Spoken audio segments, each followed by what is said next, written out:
Hi, hello everyone. Magandang umaga po sa inyong lahat. Welcome back. Andito na naman po tayo to share another video from you guys, no? Bali ang temperature ngayon is 27, minus 27 lang naman dito sa Calgary, Alberta as of this time. Okay, minus 27. Kaya kung mapapansin nyo,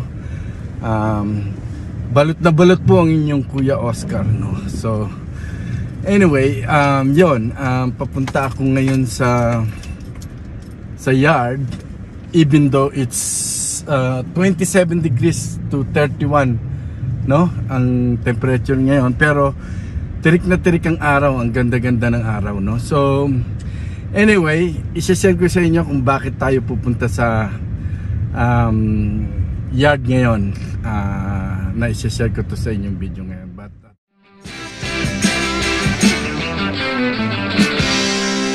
bata pa ako, sa inay mawalay, nilisan ko aming tahanan, tanging dala awit at gitara, sinimulang maglakbay, di alam ang punta. ito yung dahilan bakit tayo ngayon pupunta sa yard. And we decided, since kailangan natin ng mahabang preparation about the office motorhome natin, no? Kung mapapansin nyo, yung kulay ng motorhome namin sa ngayon so far is kulay ataol. Yung kulay brown. Ang sama ng kulay, no? Yung mga old na mga motorhome nung araw, no? So ganyan ang ginawa nilang kulay, talagang furniture na kulay ataol. So hindi maganda. So most of the mga nagmo-motorhome nakita namin, binabago nila yun, kumbaga kino-customize nila yung kanilang mga motorhome. And meron kami nakita, ang ganda ng naging result sa loob ng kanilang motorhome, no? Ang ginawa nila is they choose the color white, all whites, or pwede mong lagyan ng konting parang siyempre pang timpla ng kulay, black, no? So ganon. Kaya ang gagawin natin ngayon sa Liwaliw Motorhome is we are going to painted inside all whites. Puti po, ang ganda po ng naging itsura. Kaya po, ayan, papunta po ako doon at checkin natin yung kung paano gagawin yun. Kasi meron kaming nakita, mga nag-update ng ganon. It took them 10 days, no? Para pinturahan yung loob.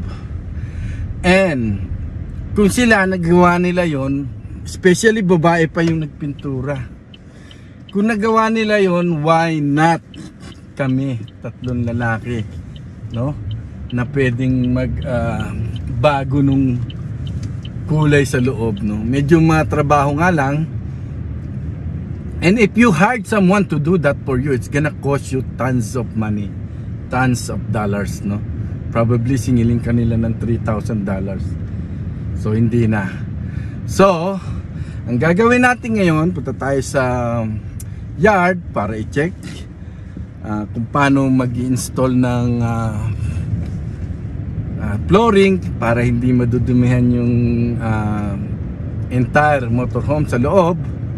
And also lagyan ng plastic at saka pagtatanggal ng mga tornilyo doon sa mga drawer. Kasi babaklasin yan and then pe-paint, then yung mga gilid-gilid na lang. Nakita ko yung paano ginawa nila yung sa kanila, yung nakita ko doon sa US, minodified nila, and nung matapos super ganda, super aliwalas ng sasakyan. So we therefore conclude na gawin din po natin yan sa ating office motorhome sa Liwaliw Travels po.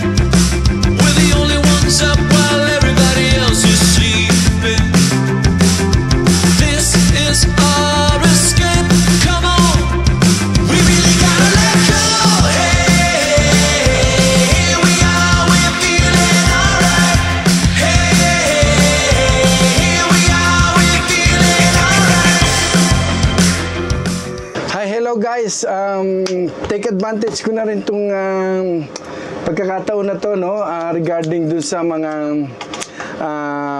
nagpapalo sa atin sa ating mga YouTube channel, sa ating lahat ng social media, no. Kung hindi pa kayo nakakapag-subscribe sa aming YouTube channel, you can do it now, right away, para sa mga susunod na mga videos namin na pinopost, no. And also, dun sa mga nagsusubscribe sa aming FB page, subscriber, which is, ang subscription kasi sa FB page is different, no. Meron siyang payment of 12 something, 12.50. It's because dun sa subscription na yon, as you all know, or kung hindi nyo pa alam, we have a masterclass course sa Liwaliw Travels, kung saan nagtuturo kami sa mga gustong maging travel agent, freelance travel agent, or sa mga gustong mag-franchise ng travel agency. So, dun sa aming FB page, they can do that.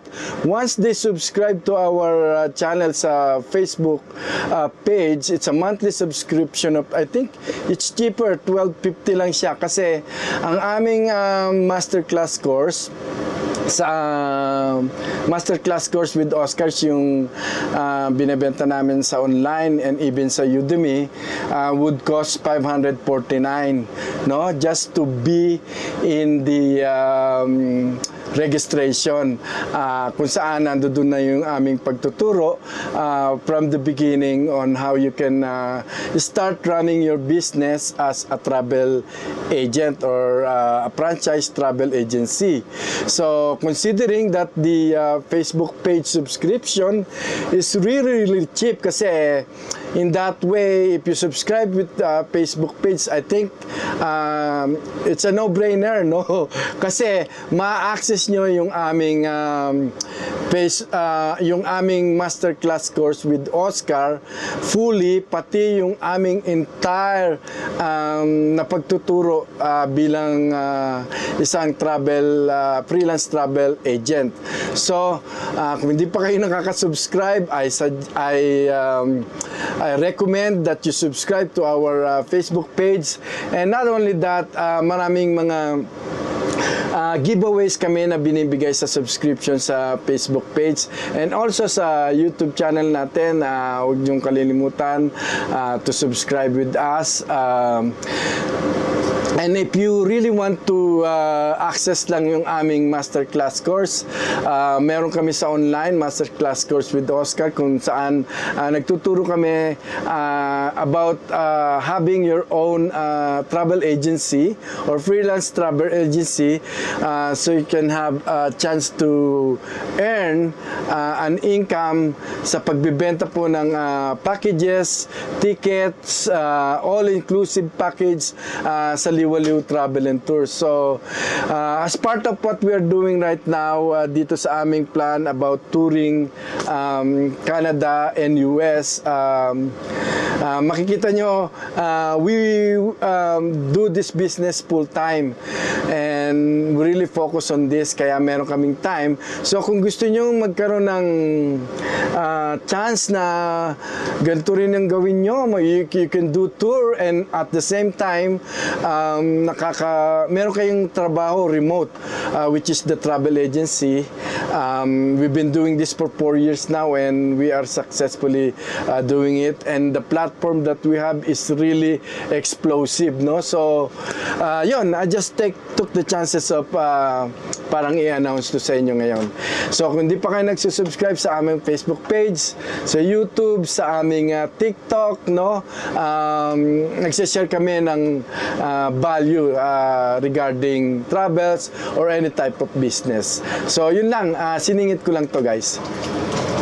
As I've mentioned earlier, yung gagawin namin ngayon is entirely pag-paint itong indoor, no, interior nitong motorhome na Liwaliw, no. So makikita nyo ang kulay niya brown, no, para siyang kataol. Ito nga pala yung inayos ko nung nakaraan na dinette, no. Pwede siyang singit ko lang na pwede siyang bed at the same time dinette siya, no.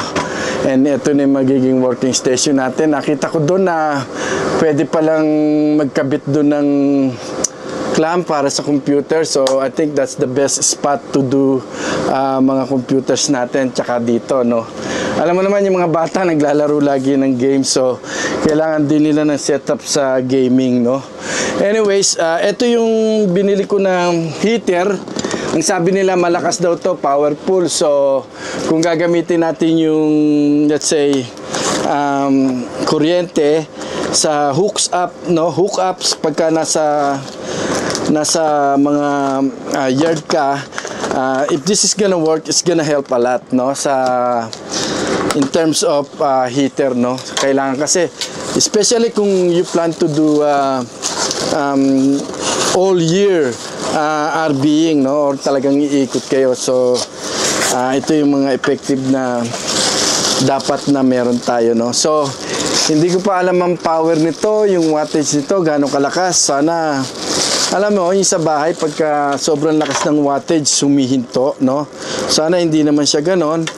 And especially sa mga commercial, sa mga yard, alam naman natin na malalakas yung power doon. So, anyway, adjustable naman ito. Nakita ko kanina, meron siyang, asa na yung kanyang wattage? Let me see. I think it has a 1,500, 900, and 600 watts, no? So titignan natin kung hindi tumirik yung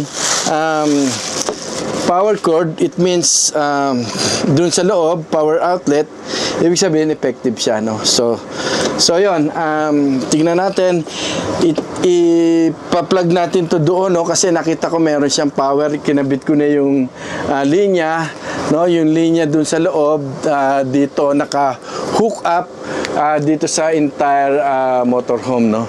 But for now kasi pinapaandar ko pa yung engine kasi malamig dito kapag hindi umaandar yan. So naka-on yung ating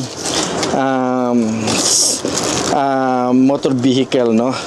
So eto, nakita ko tong reviews na to, no? Itong about this heater. Kaya ayan, makikita nyo. Nakita ko yung reviews niya, talagang sabi nila maganda raw na klase, talagang nga lang dahan-dahan ang kanyang pag-init, no? So ganito, no, kapag ka wala kang videographer, so kailangan mong matutong mag-shoot ng mag-isa, no?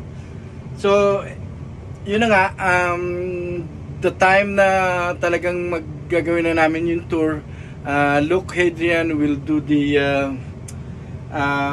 parang videography for us, no, sa gagawin namin tour, no. Lucas will be graduating from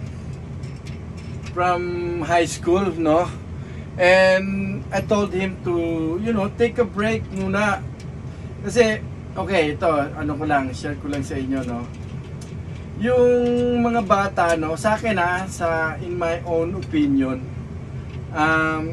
masyadong, I think exhausted na yung mga bata after a long year of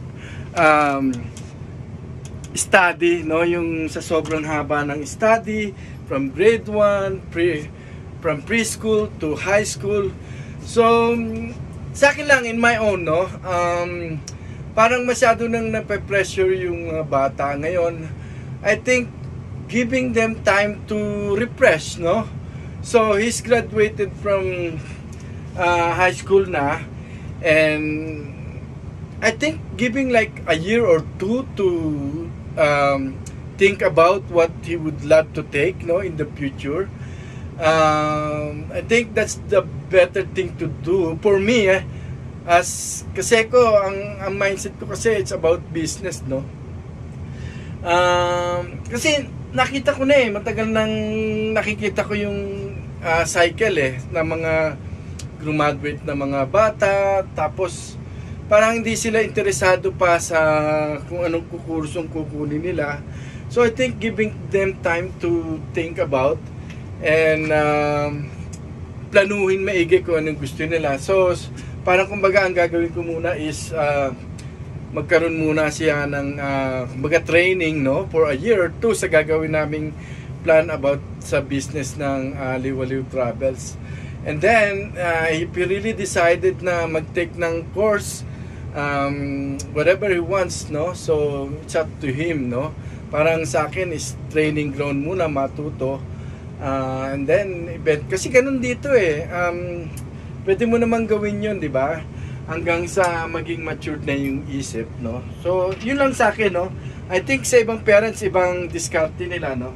And kasi ako more of entrepreneur ang mindset ko, na sana makuha rin ng mga anak ko, no. Kasi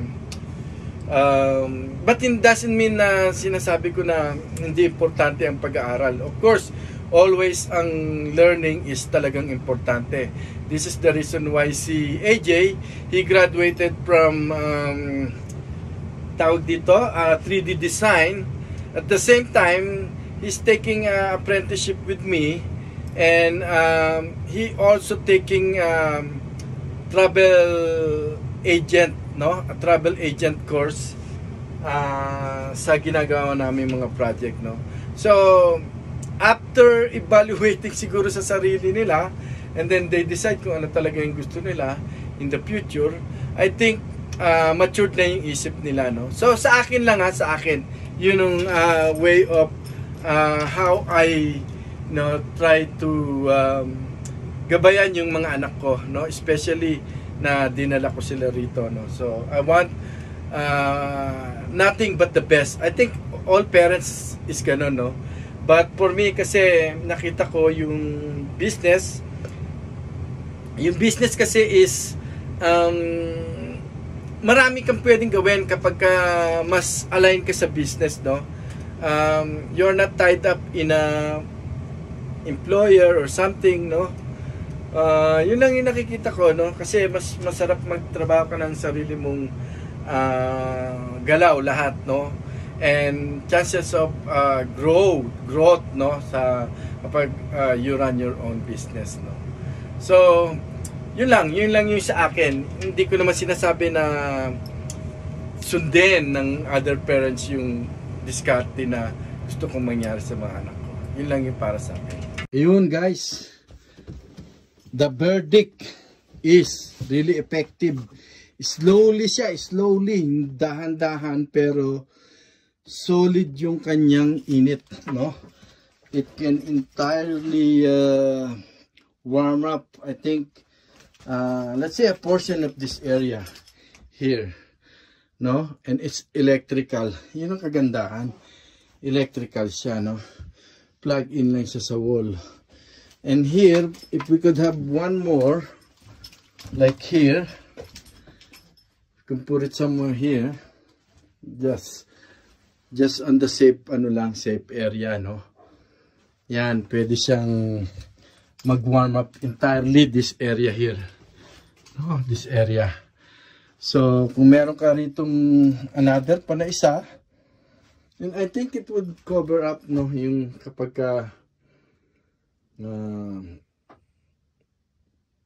tawag dito winter.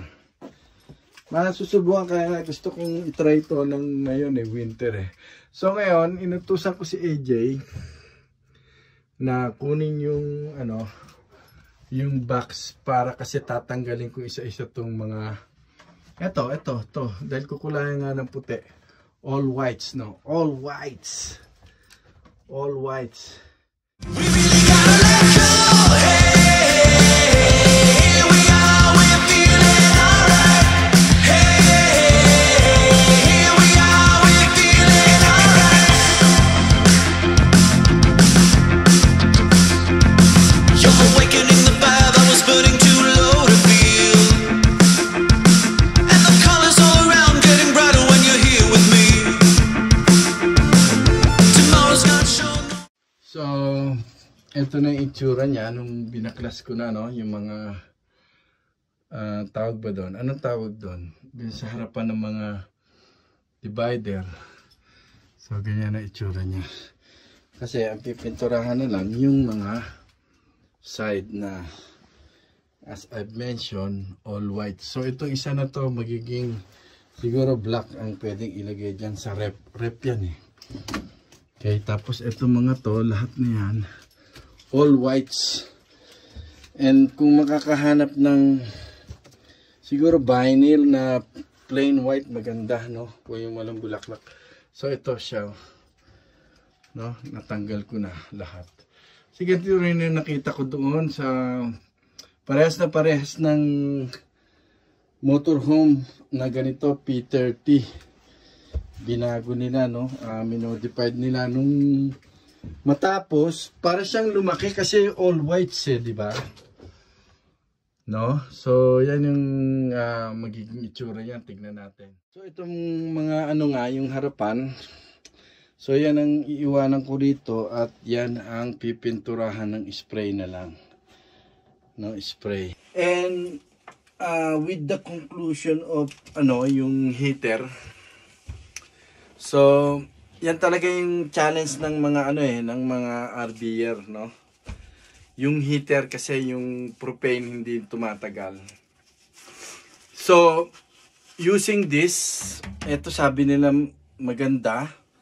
Parang wala, average din lang eh. Parang itong isa ko na isa, yung kulay blue ko na to. Yan. Parang mas malakas pa to eh. I don't know. So, siguro kailangan may mga 4 ka na set kung kakayanin ng current sa labas, no? Yung ipapagplagan mo, no? Siguro 2 ibang outlet pwede, no? Kung kakayanin. So basically ang ginagamit lang naman namin yung ilaw eh, yun, no?